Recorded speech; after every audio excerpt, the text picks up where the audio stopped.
Stand for the Pledge of Allegiance.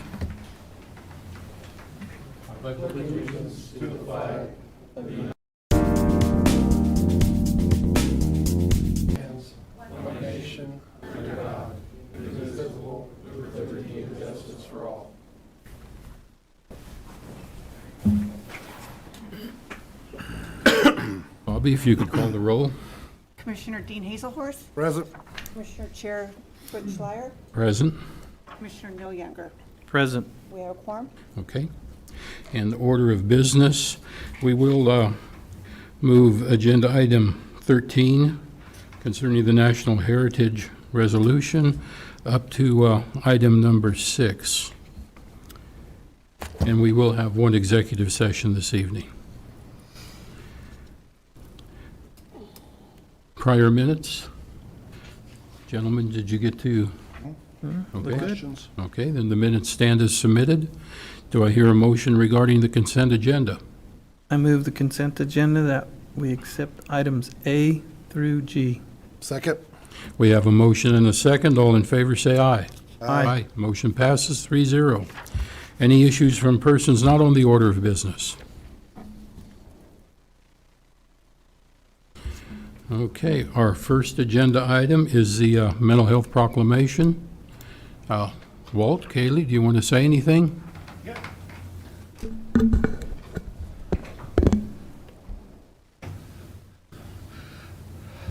Walt Hill, I'm the Executive Director at High Plains Mental Health. May is Mental Health Month, celebrated throughout the country.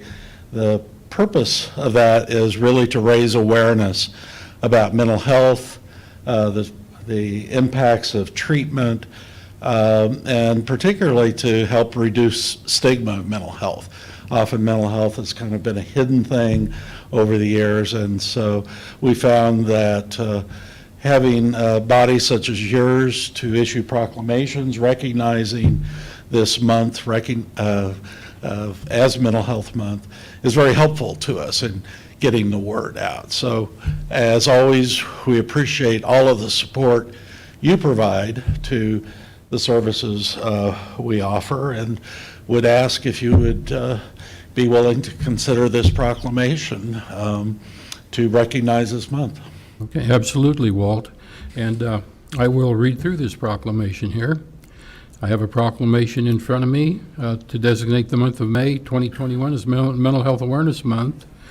Whereas mental health is an important part of overall health, and whereas mental health helps to sustain an individual's thought processes, relationships, productivity, and ability to adapt to change or face adversity, and whereas mental health adversely affects those abilities and can be life-threatening in nature, and whereas 1 in 5 U.S. adults experiences a mental disorder in any given year, and 1 in 17 adults lives with a serious mental illness, such as major depression, bipolar disorder, or schizophrenia, and whereas approximately 1/2 of chronic mental illness begins by the age of 14 and 3/4 by age 24, and whereas long delays, sometimes decades, often occur between the time symptoms first appear and when individuals seek treatment, and whereas early identification and treatment can make a profound difference in successful management of mental illness and recovery, and whereas it is important to maintain mental health and learn the symptoms of mental illness in order to get help when it is needed, and whereas public education and civic activities can encourage mental health awareness, and every citizen and community can make a difference in helping end the silence and stigma that for too long has surrounded mental illness and discouraged people from getting help. Now therefore be it resolved, I, Butch Schleier, Chair of the Ellis County Commission, do hereby proclaim the month of May 2021 as Mental Health Awareness Month in Ellis County, Kansas, as requested by High Plains Mental Health Center to increase public understanding of the importance of mental health and to promote identification and treatment of mental illness. And that proclamation will be signed by the board. Any questions for Walt? Well, you guys, I know you're busy and keep up the good work. There are lots of good things what you guys are doing, so keep up what you're doing. Appreciate your service in the community. Thank you, Walt.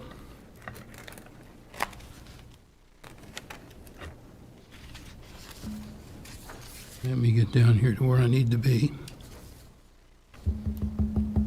Okay, then the next agenda item is going to be the National Heritage Foundation resolution. And Dean, I guess you're listed on here. I see that. Thanks, Darren.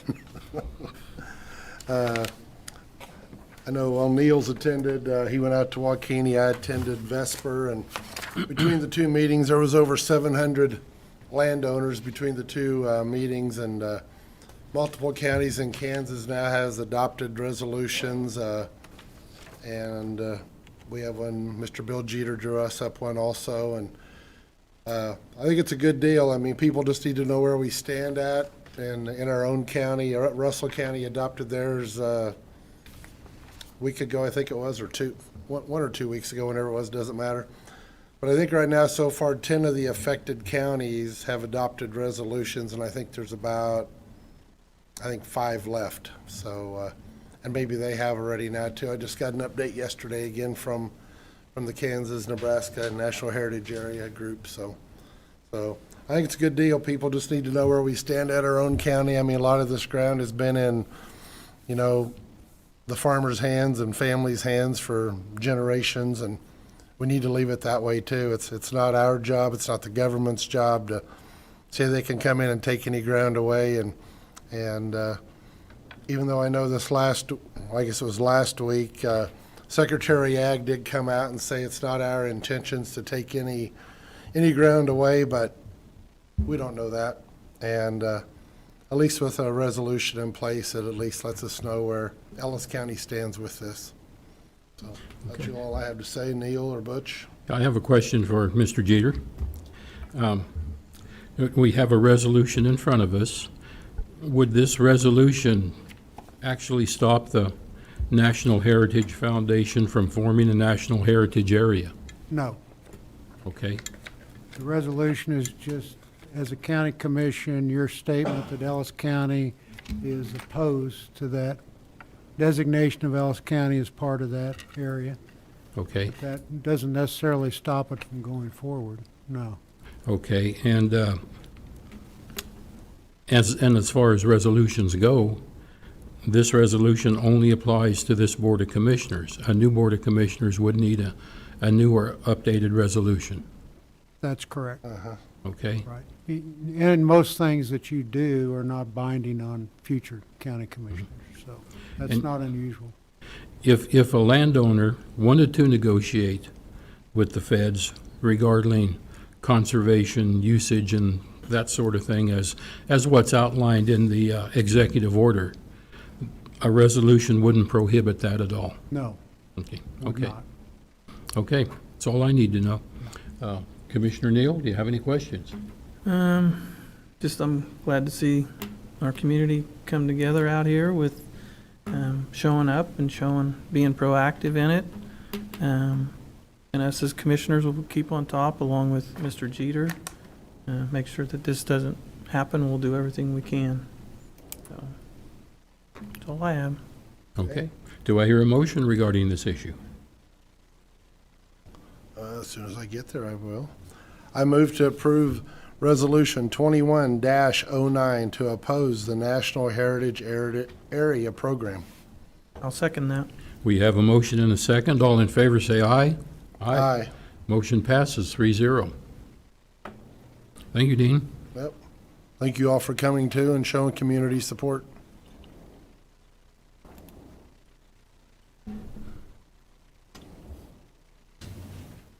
Okay, our next agenda item is the Fairground Rodeo use agreement.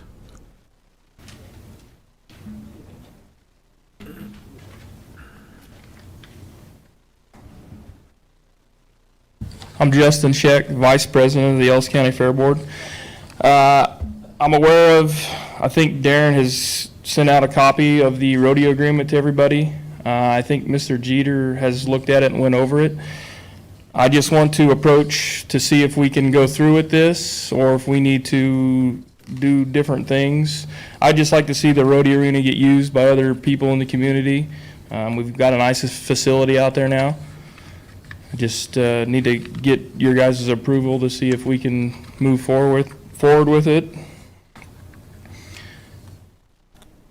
As far as the deposit, Justin, I know you have on there, either yes or no. I mean, I think you guys ought to I think they ought to put a deposit down just in case there is any damage. There will be 150 deposit down on everything. Oh, there will be? Yeah, there will be a $150 deposit made out to the Ellis County Fair that will be returned if the arena and parking area are cleaned and up after use. Okay.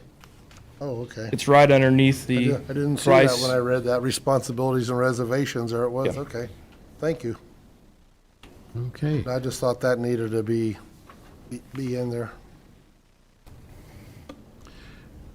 No, I think it's a good deal. I mean, we have it sitting out there, we pay insurance on it all year long. If we can generate some income, use it. I think it's a great idea. Yeah, likewise, Dean, I think it'd be good use of There's facilities. been multiple people I know ask me about using it. I know they've asked Justin too, because I've told him to call him instead of me, and I think it's a great idea. Generate some income out there, it'll pay some of the expense. I mean, do you guys feel the amount that we're charging is within line, or? I think it's fair. Because one of us Fair Board members is gonna have to go out and take care of this stuff, so that's why, Sure. that's why we're asking if we can keep the funds for the fairground that we get on rental, all except for the camper electrical hookups. We would put that back into the budget fund. And that's fair. I mean, that's basically what a KOA campground is. If they stay at a KOA or somewhere in town, it's gonna be $25, so, for electric. Looks good to me. As far as the cleanup, is there a time frame on that? As far as, when they do rent the spot? It's gonna need to get cleaned up the same day they leave. Okay, okay. Is Okay. that spilled out somewhere that I'm missing it or not? I guess I see if it's not wrote down and in that contract, they could try to slip by. They can, but then that's when I'm gonna go out and clean it up and Okay. keep their $150 deposit. Okay. All right, just so that's in play. That's all I have. Okay. Looks good. Okay.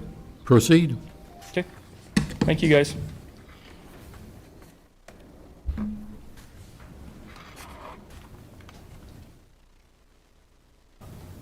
Okay, our next agenda item is a vehicle replacement for the EMS service.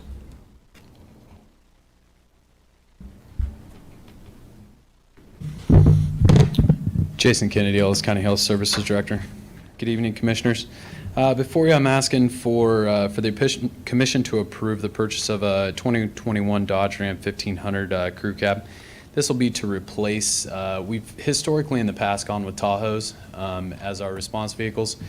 In looking at the price, especially the new prices of Tahoes to pickups, we decided that going to a crew cab pickup was going to save around $10,000 to $15,000 per unit.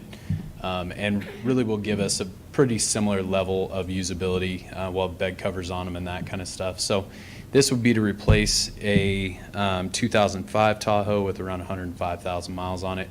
It was actually scheduled to be replaced in our CIP funding last year, but due to COVID and just really my time constraints, I didn't get it brought before you. So we did have bids from all of the major, there's a spreadsheet in there. We got bids from Lewis, Hayes Chevy, and then Lewis actually did Ford and Dodge.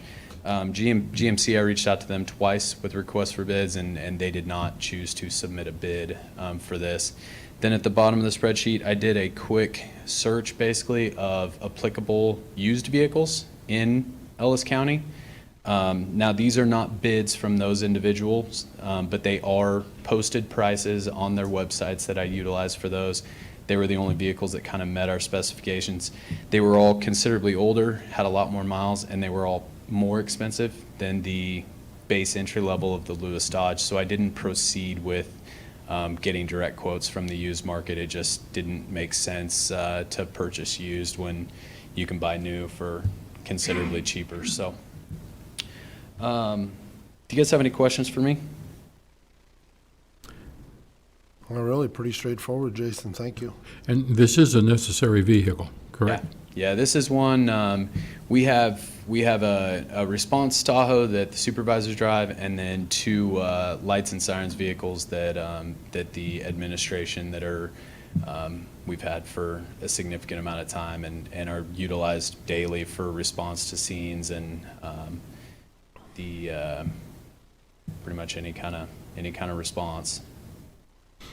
And are you planning to trade in a vehicle, or? So on here, actually, I was looking for some direction from you guys on what you want to do with that. There has been expressed interest from other county agencies that would like to utilize the other vehicle to maybe replace some of theirs that were worse off. I am fine going any direction with that. The projected trade-in value of this would be about $4,500 for the current Tahoe. I am fine working with internal departments to keep that vehicle if necessary, or if not, we would dispose of it either by Purple Wave auction, or we can trade it back in on this new vehicle. Either way, it will be removed out of our fleet. Darren, do you have any suggestions on departments what could use that vehicle, or? We briefly talked about it, that Jason may have a vehicle. I'm not sure if anybody's actually reached out to Jason since then. I know we've done that previously with the last Tahoe. It went to, IT currently drives it, so that may be a better vehicle, or another office may need it, but we haven't internally discussed it. We also potentially had it listed on Purple Wave, but due to the timing of the Purple Wave auction, it's actually online right now.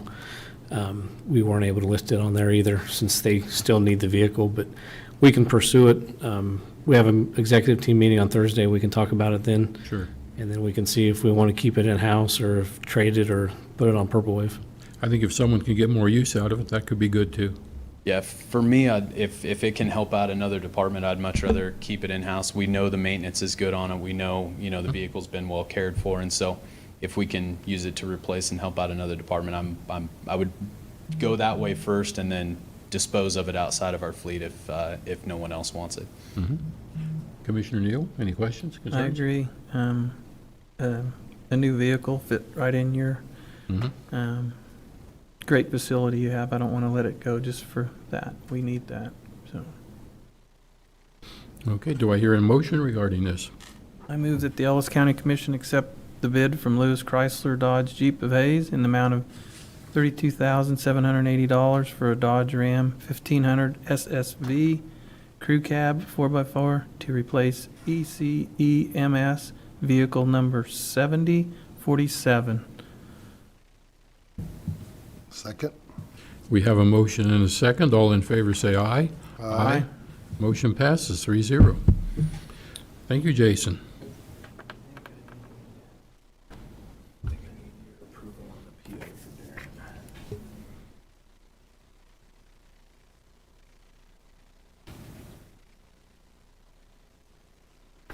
There you go.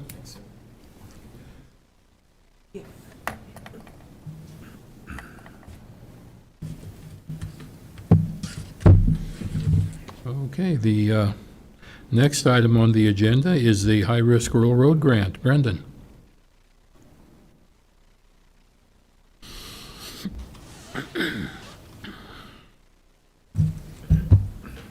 Brendan McKay, Ellis County Public Works Director.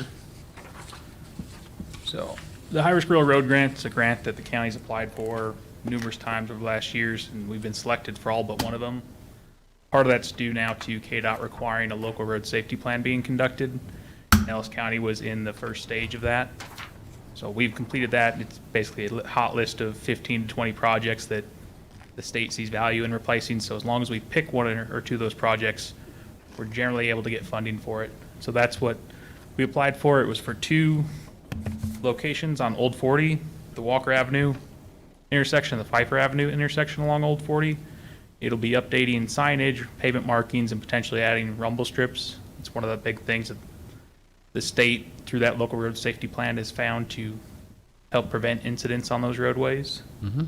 So this grant is, because of the way it is designed on this project, it is 100% reimbursed to the county. So the county would pay the money up front, and we would get 100% reimbursed for total project costs. So basically, it's an update to our road system without any cost on the county's end.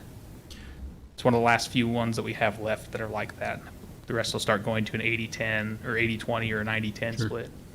Yeah, that's nice when it doesn't cost us anything. Yep. I think it's a good deal. Commissioner Hazelhorst, comments? None at all, Butch? Yeah. Commissioner Younger, comments? I have none. Okay. Do we hear a motion regarding this? I move the commission accept the FFY 2022 KDOT High Risk Rural Road Grant in the amount of $107,000 and sign the acceptance form 1302. I'll second that. We have a motion and a second. All in favor, say aye. Aye. Motion passes 3-0. Thank you. Hey, Brandon, Yes, sir. can you bring that up, Oh. please, for me? Yes. So in addition to that, I'm sure a lot of people have seen the pink flags in our ditches. That's this current year's high-risk railroad project. It is 337 no passing zone signs. If I'm correct, 337 or 336. I don't know if that other one was added that we've been discussing. But that's all going to be reimbursed to the county, the cost for that. We've put in breakaway posts like we're doing now, and with omni anchors that'll help prevent twisting and bending in the wind. It's something the state's been using on some of their projects, and I guess Kansas is a little bit windy from time to time, and those big signs like to catch the wind and pull the posts out or twist them, so it'll hopefully prevent Larry from having to keep going out there and resetting them in. And they're set 10 to 12 feet away from the road. That way we hopefully be out of the way for our mowers when we're mowing these roadside ditches. That was one of the discussions we had with them, instead of having them right on the shoulder where they could be not in a clear zone where you'd want them, we have them down off to the side more. Yeah, sounds good. Alrighty, thank you. Thank you, Brandon. Okay, our next item is the noxious weed buildings and ground ATV. Gary? We're going to get them both, Gary and Greg. Yeah. Gang up on us. Gary Haas, Weed Control Supervisor. Greg Herbert, Buildings and Grounds. We're here tonight to ask for your approval for the purchase of a UTV for the weed department, and it would be shared with us, and then they would use it in the winter for snow removal. We'd put a sprayer in it and use it for spraying in the summertime. Did some research on the units around, and we had checked with 3 of the local vendors here in town, and then checked Sourcewell pricing. Polaris was the only one that had pricing through Sourcewell. I did get price from one of the other vendors on Can-Am, because it did have an air-conditioned unit, which for us with the spraying in the summertime, it'd sure be nice to get out of so we don't have the chemicals and stuff getting on us. For Greg, he needed a heater and a snow blade. Snowplow, that's Yeah. about it.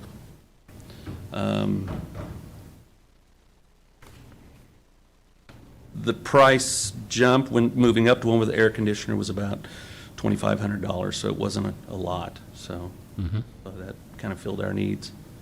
After doing that, BOS Motorsports price beat Sourcewell price by about $300. Now, do you have an SUV you're getting rid of? We have an ATV. We'd like to keep it. Well, for one thing, the availability isn't real good. It's going to be August, September, hopefully, before Greg needs it for snow. We won't have it for this summer. They have no machines in stock, and so it'll have to be built. So we'll be using our ATV this summer. There are a lot of times, there's 2 of us that do the spraying, and there's times where we could use both. I'd like to at least wait a year or so and see if we have the need to keep the old 2009 ATV. And I mean, it doesn't have a lot of value in it yet, but so we'd possibly like to keep it. Sure. Okay. Commissioner Hazelhorst, any questions? No, I was going to ask you how soon you're going to get it, because I know a guy that just ordered one, and they told him September, so. Yeah, it's going to be a while. So they told you the same That's why we thing? thought we better jump on it, because so it's ready for him. That's the good. winter. I think it's a good idea. It'd be nice to have that with cab heat and air, especially in the wintertime. Yeah. Commissioner Younger, any questions? Great idea. Air conditioning, it's worth every penny of that. You go home feeling good, not sweaty. You're good for production the next day, same with the heater. Right. If we get the rest of our community in, maybe we can get them legal. You can drive it from place to place, so that's in play yet, so very good. I am definitely for that. It's a nice addition to our, Okay, can we get a motion regarding this issue? I move that the Ellis County Noxious Weed Department with the Ellis County Building and Grounds Department purchase a 2021 Polaris Ranger XP 1000 North Star Edition from BOS Motorsports in the amount of $23,513. The cost to each department is $11,756.50. The only thing I will add to that, if you don't get it till September, that'll be a 2022 model, Yes, probably so. because they change them in July already, Yeah, just so you know. okay. But it doesn't matter. Yeah. Anyway. no, Okay. that's fine. Nope, I'll second that. Okay, we have a motion and a second. All in favor, say aye. Aye. Motion passes 3-0. Thank you, gentlemen. Thank you. Thank you.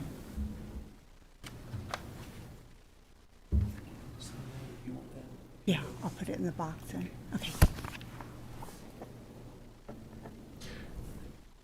Okay, our next item is the election resolution 2108. Bobby? Bobby Dryling, Ellis County Clerk. After the election last year, the primary and general, the election board workers really put in a lot of good hours and really done a really good job for us. So I start researching to see when the last time they got a raise, and it was 10 years ago to the current rate of $7.25 for our election board workers and $8.25 for our supervisors, and it's always been 47 cents a mile. So in doing some math, it averaged out for just the election board workers about $115 per election and about $140 for the supervisors.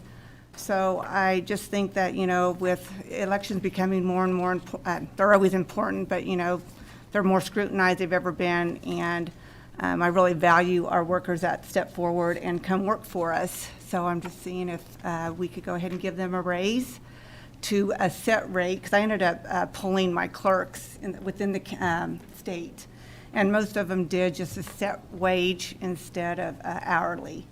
So I'm asking that we can up the regular election board workers to, what do I have here, 140, 135, and then 160 for the supervisors. And then I have an audit and counting board that comes in, and they would be paid just $8 an hour. Mm-hmm. So I'm just asking to see if you would approve a resolution to up their wages. Have this upgrade been included in your 2022 budget so far? Yes, it has. Okay. I was figuring it, yeah, I would have it take effect next January. Okay. Well, I think it's important, there's a lot of emphasis nationwide on elections, and we want good, honest workers, and compensation is all a part of that, too. Right. And so I'm not opposed to this at all. I think it's a great idea. Yeah. Commissioner Younger? How many supervisors are there on the election? There are 9, one for each polling site. Okay. And the reason they get more is because they got the more responsibility of, you know, coming and picking up supplies and then dropping off supplies. And then, you know, they're the go-to person at each polling site. I think it's inviting. That'll get us some more help. Right. Yep. Okay. I move that the resolution 2021-08 be adopted. I'll second that. We have a motion and a second. All in favor, say aye. Aye. Motion passes 3-0. Thank you, Bobby. Thank you. Thank you.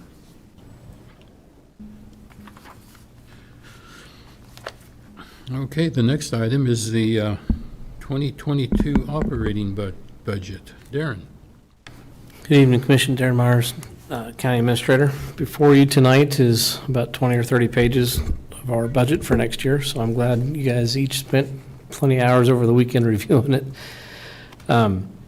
As you can see, we tried to incorporate everything that we've taken note to, direction from the Commission over the past several months as we started talking about the budget.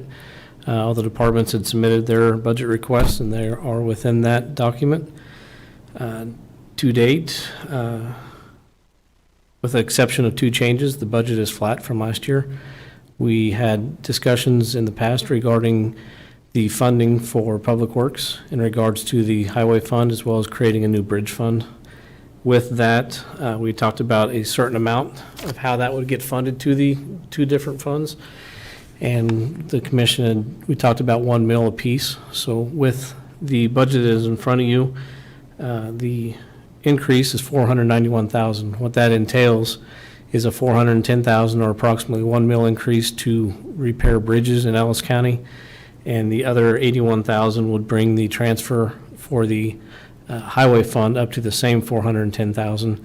And a Public Works Department can annually, or try to better annually budget for repairing the different roads and bridges in the county. And I've heard it over and over.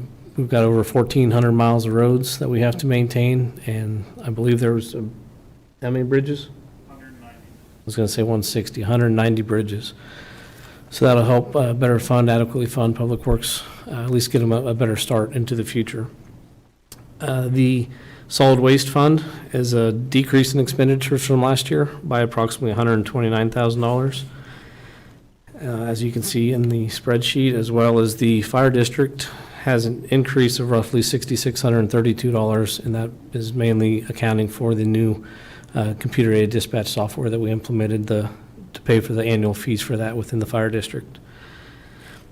One thing to note, and I've told you each already on our phone calls today, is we have not fully captured our revenues yet for 2022. The appraised values won't come out until summer. Our health insurance usually doesn't get released until about July. We're hoping maybe a little bit sooner now that we're with FCMI.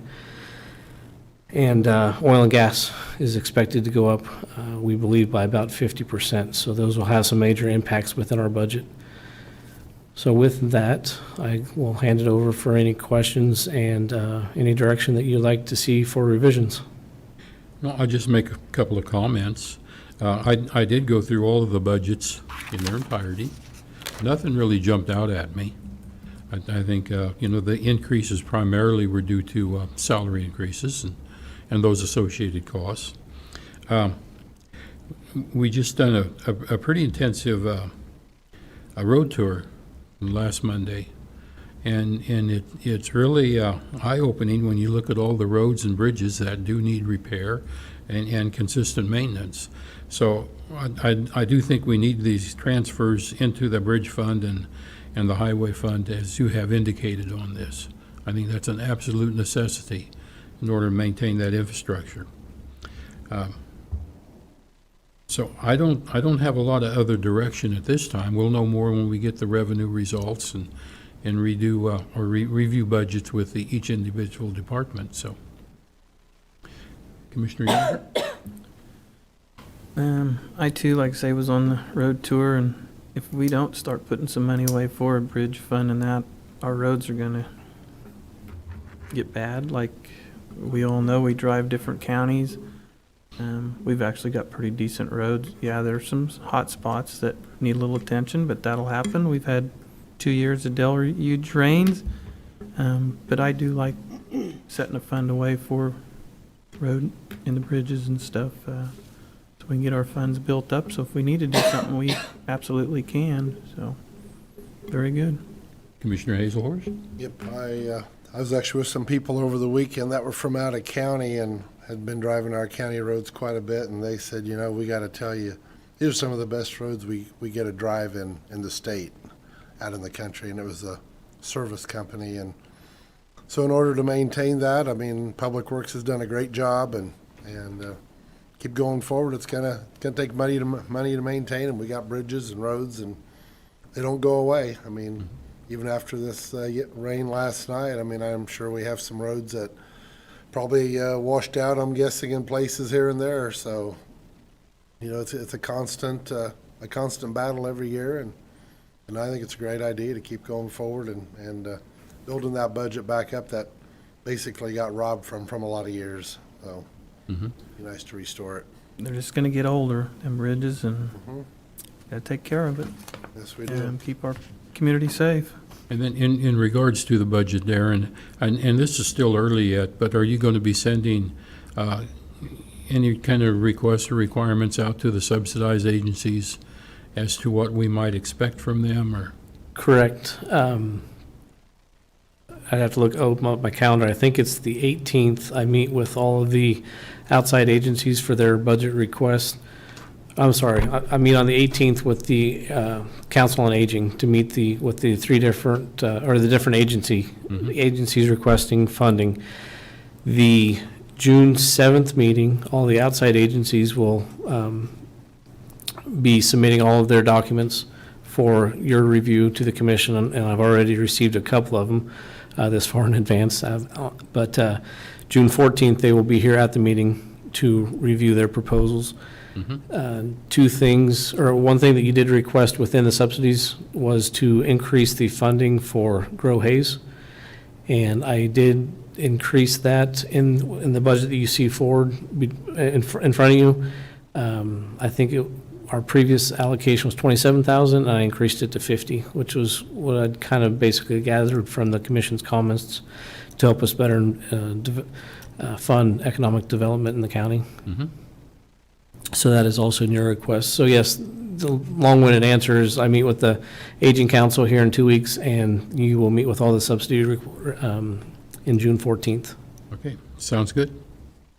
Okay, proceed.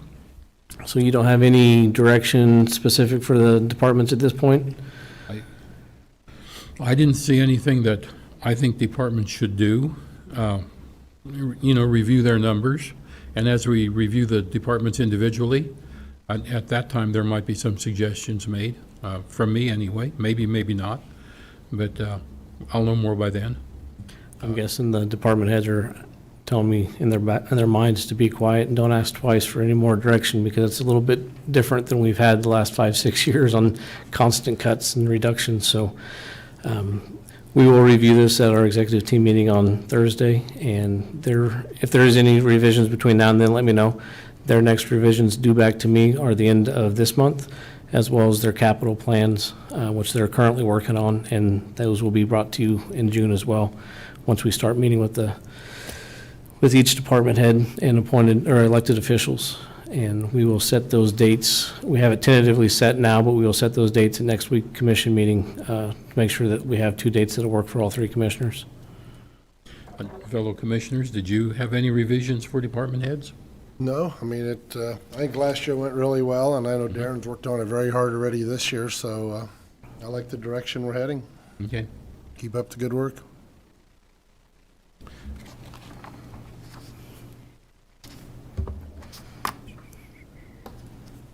Okay, then the next agenda item is the employee health insurance update.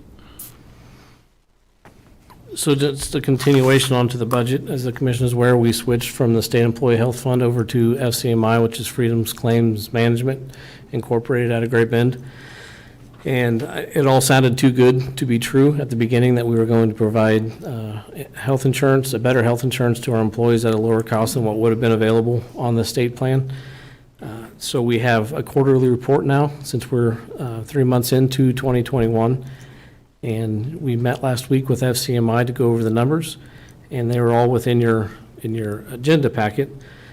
But we had estimated originally that we were going to have about $600,000 in savings from this plan, from what the state plan would have given us. And as you can see, currently, just this year in the first 3 months, we've saved $157,000.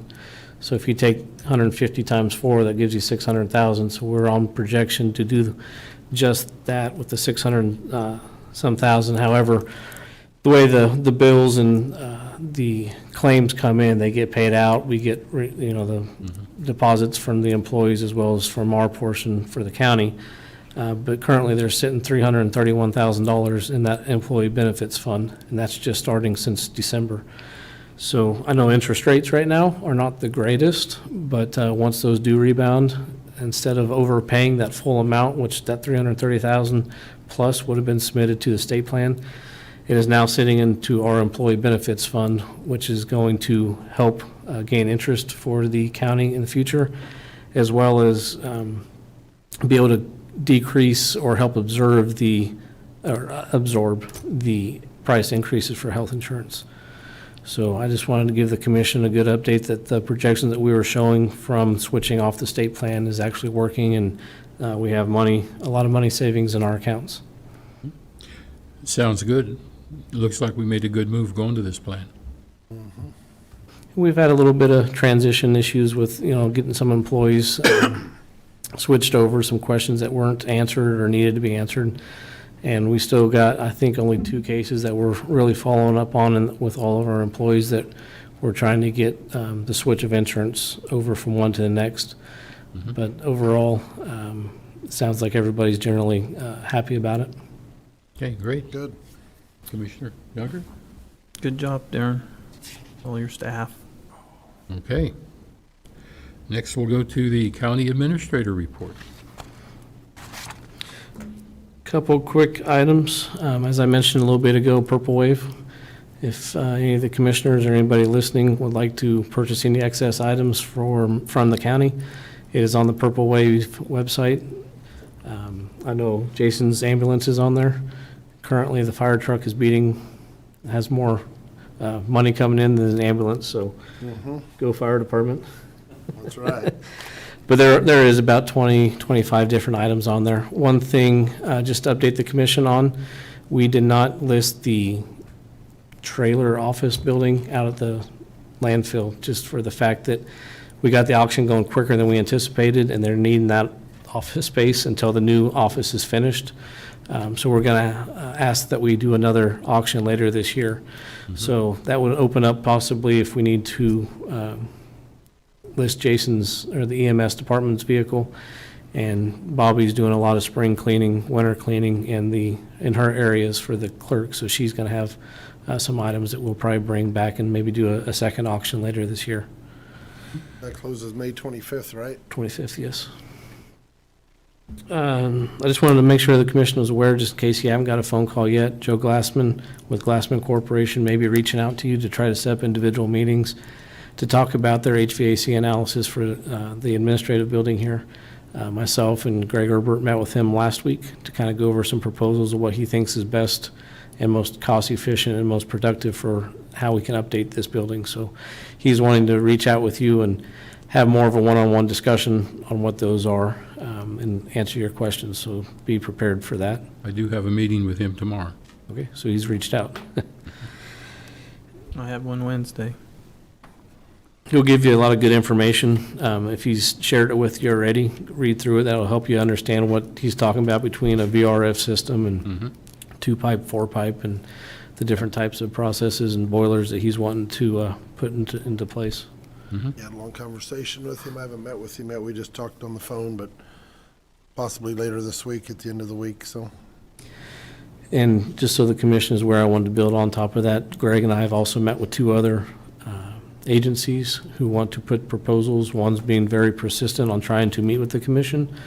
It's not that I'm trying to hold them back, but until we have better direction of funding and scope of what we need to do, I haven't scheduled him to come out and meet, but if you want me to change that and have him come out, I'm more than happy to let him know. Just let me know, I guess, on that. Okay.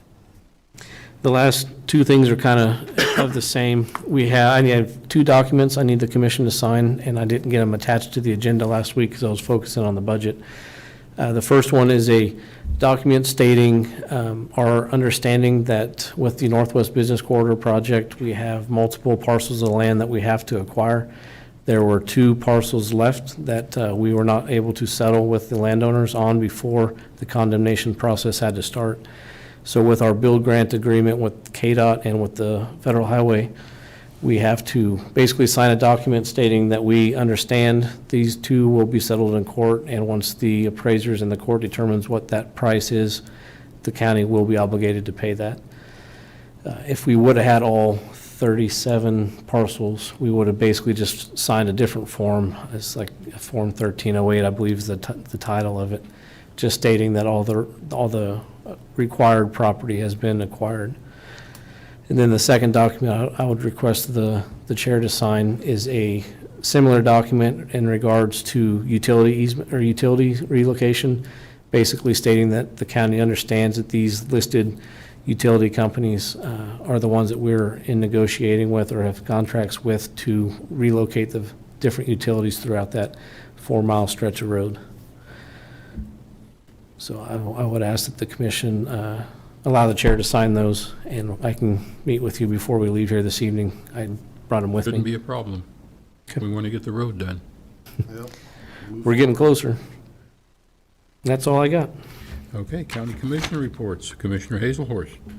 Had a KAC meeting in Topeka last week, Wednesday. Lots of good things coming. We're back to meeting face-to-face meetings, so that's been great. KAC convention coming up in October. I think majority of us are signed up to go to that. Neil's never been yet, but very good to go to. We got a lot of good programs lined up for it. I think it's going to be a really, really good convention, so that'll be good. And working on that, they were talking about the National Heritage Foundation also. That got brought up amongst some of the northern counties. It doesn't affect the far east and southeast ones too much, but there was one commissioner talked about it from the southeast county that he was involved in it at one other time. So, but nope, it had a good meeting all day Wednesday. So, a lot of good things coming forward that we'll start seeing. Will be coming to Darren and other administrators across the state. A lot of that goes through the clerk's office also. A lot of their correspondence. So, they got a lot of good online programs coming up and different things. It's kind of exciting times that we're back to meeting face to face. So, it's all good. Commissioner Hazelhorst. Or Commissioner Younger. Younger. Excuse me. I can go again. I too have been doing a little touring throughout the county. I've pretty much toured all of them except the appraisers. Had a real exciting one last week, but everything's good. Got to look at if you guys haven't had a chance to go look at the new weed department building. There's a new weed department building out there. Looks good, Gary. Nice facelift. But other than that, just like to thank all the Ellis County employees and their staff for doing what they're doing. Keep our community safe, and that's all I have. Okay. I'm going to bring up again the road tour we were on Monday. Like I say, it was quite intensive. We spent a lot of time out on the road. One of the issues that really jumped out at us, which Brendan reinforced, was the right-of-ways. Right-of-ways are in pretty bad shape. There were a lot of right-of-ways. Some of them we need to cut ditches in. Some of them, there's fences in them. Some have cars parked in them. Mailboxes are in our right-of-ways. Of course, trees are in our right-of-ways. And Brendan said, well, he'll like to start addressing some of these issues, but he wants to make sure the commission has his back. And I know I will back Brendan as he wants to get on these right-of-way issues. I think it's important we do what we can do in these places. It is a liability issue for the county, and it does need to be addressed. So that's all I have. I do have one other thing with meeting with Joe. I did request to him. He's doing some projects here in Hayes, and I do want to go look at them also. So I'm just suggesting my fellow commissioners, if he's good with that. So I do want to go look at what is, and he can kind of explain it a little more in detail. So Okay. Do we have a motion for an executive session?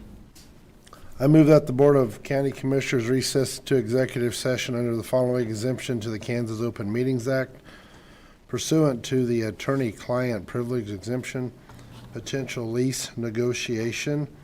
Those persons attending will be Mr. Bill Jeter, Darren Meyer, County Administrator, Brendan McKay, Public Works Director, the three commissioners for 15 minutes.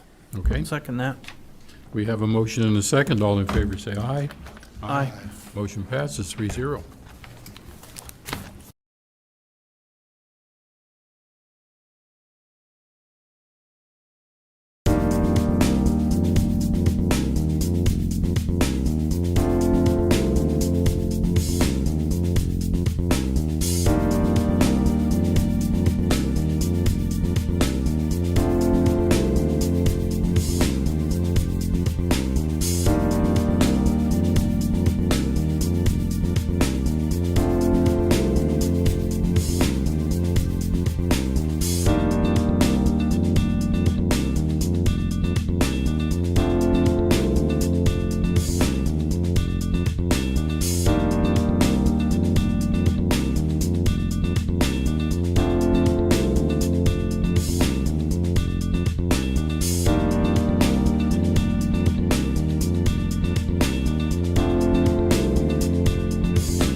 You're still here? Of course. Oh, okay. I'm still here. Got a couple of things for you guys to sign.